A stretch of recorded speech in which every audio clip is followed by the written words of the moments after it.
I'm happy that she got a home, though. Wherever she is, I'm sure they're paying her pretty decent. So, making some money. That's all it is. That's all that matters. Good luck there. What else, Dave? John Jones is no longer working with first-round management. I'm sorry, Malky. 11 Malky Kawa does not have John Jones anymore. Is that a good thing or a bad thing? Let's get into the business aspect of it all. The business aspect of it is this. John Jones does not need a manager to deal with Dana White. So why give somebody 5%, 10%, 20%, 15%, whatever the percentage was, it was too much. John Jones, once you hit that level of which John Jones has hit, he doesn't need a manager because the UFC does not deal. They don't deal with managers very well. This is our number. This is our figure. That's it. Take it or leave it. Sure, we'll give you a little extra this way and a little extra that way, whatever it is. But they really have a scheme of what they're working in. This is their figure. This is all I'm going. They have a metrics. Yes. And they're not going outside of that, especially now with the ESPN deal.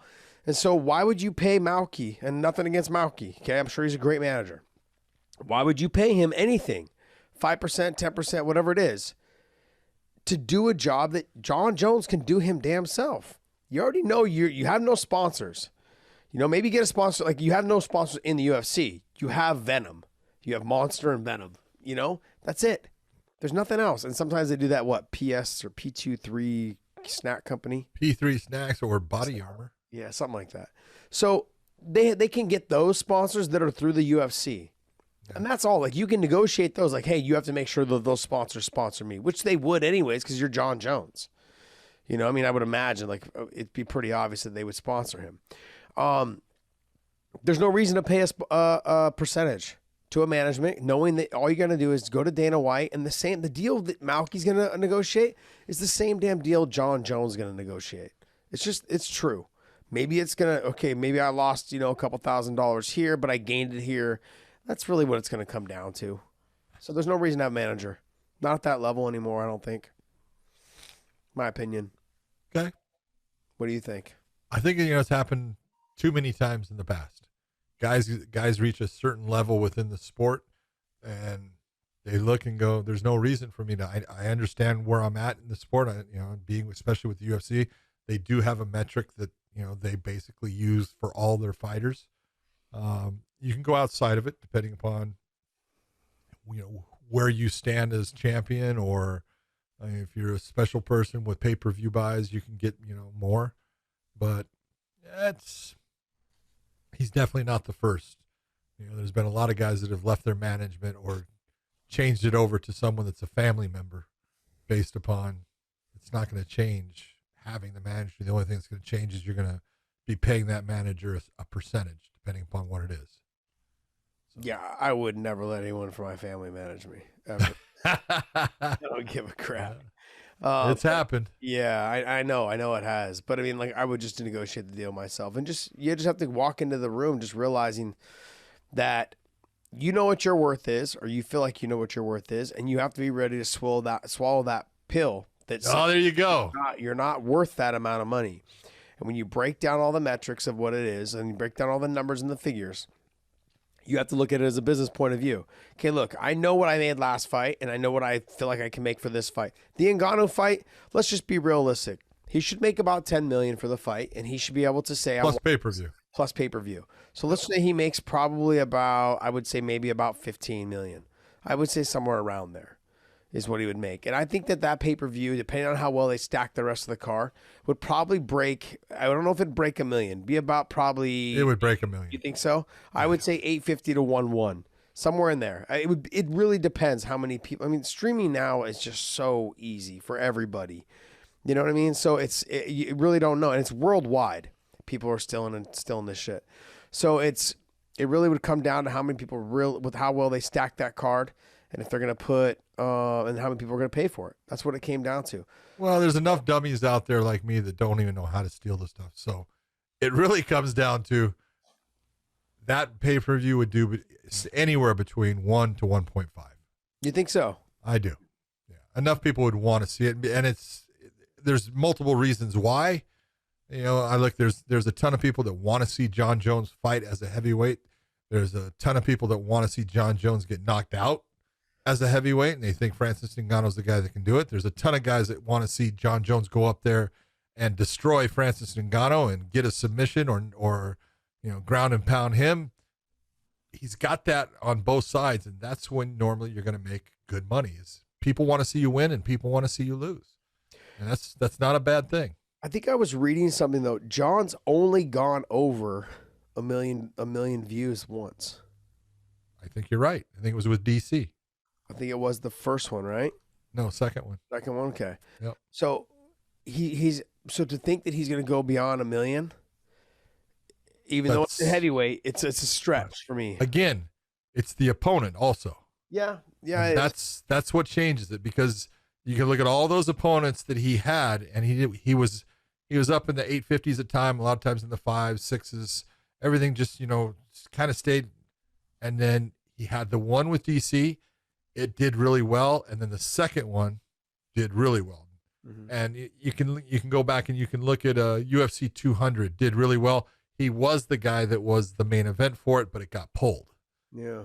So no, he's never broke 1 million. I thought he did. No, his best one was the second DC fight, and it was 860. Okay. So to think that he's going to get over 1 million against Francis, and I like Francis. The problem is Francis is too nice of a guy. There's no storyline there outside of the fact that he's fighting at heavyweight. I don't know if that's enough to pull 1 million views. Oh, come on. What do you mean there's no storyline there? If the UFC would do a lot of times they do a fantastic job of, showcasing a fighter. You talk about a guy that's got a story and they don't put out there. It's Francis. That dude's got a story and a half. Where he's been, what he's accomplished, how, and the time frame that he's accomplished it in, what he came from, the things that he did in his life to, get from one country to the next. He's amazing. They need to put that story out there. Yeah.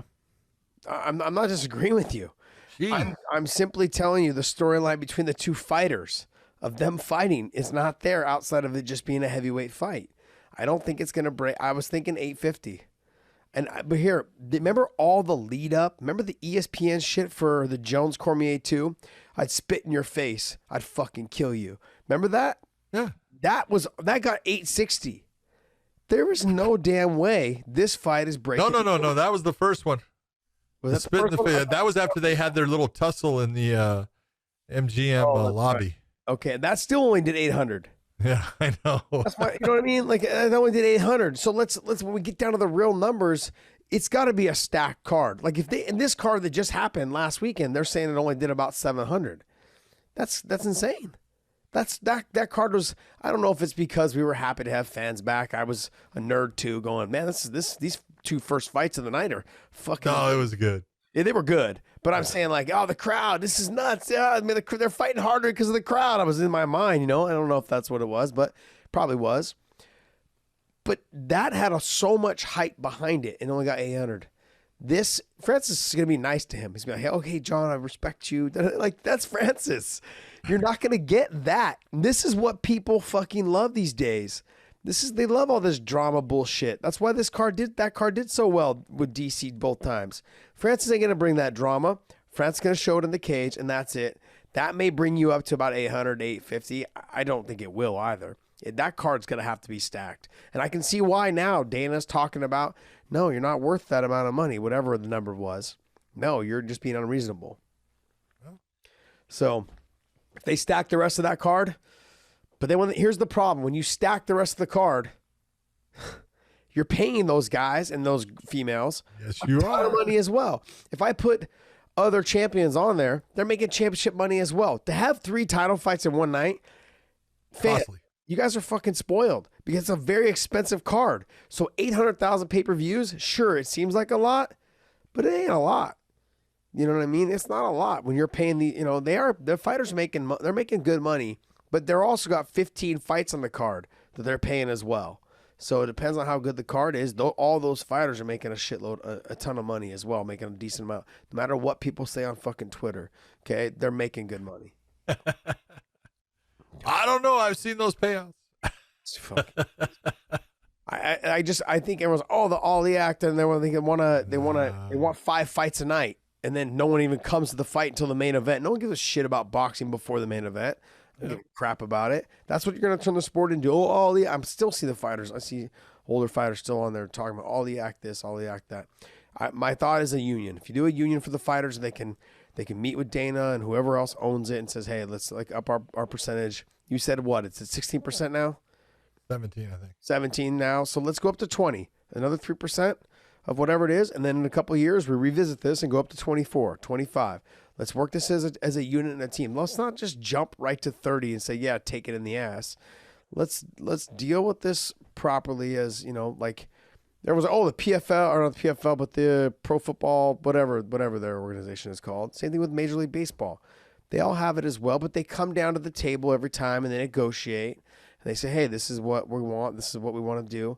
Let's just not jump it right up to 30. Let's get it to 20, 22%. How about that? And then a couple of years, so say 5 years, we renegotiate it and we go back to the table.